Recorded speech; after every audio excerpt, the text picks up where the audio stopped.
So this morning we're out here doing a bird survey with Phil Saunders, one of our senior ecologists, who's looking around the lake, the mud flats, sorry, and counting the number of birds out there. There's a few at the moment. If I sweep round you might be able to see them, you might not. I'll just try zoom in. There's a few out there, and he'll give you some more information in a second. So Phil's counted the birds, and he's now recording them on a map here so that we can report back to the client, give them further information.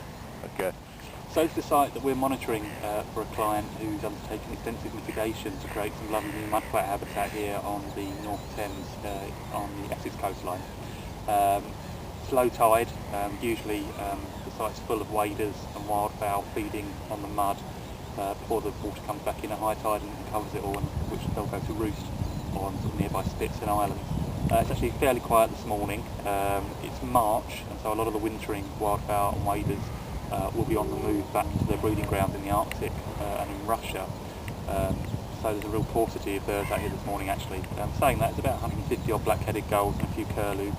And we've only just got started, so we might see a few more bits later on. So we're looking out to the estuary here across the tidal mud flats, and we've got round, there's various birds right out on the tide and other things, and then we've got somewhere around here we've got Phil who's out counting them and identifying the species. So what have you seen out there, Phil? There's quite a lot of shell duck. There's massive waders out on the tide line out on the estuary itself. Unfortunately there's sort of low flat lights, and you probably noticed earlier we had some quite thick mist early on which was just burnt off. It's probably the worst kind of viewing condition trying to take a bird survey, so we're looking at little black dots. So you're identifying more on shape and behaviour than on plumage details at the moment, but obviously we're here for a few hours and viewing conditions should improve. But there look to be big flocks of godwits and curlew, as I say, shell duck, and small numbers of redshank and a range of other waders and wildfowl out in the mud, which is fairly typical of this site.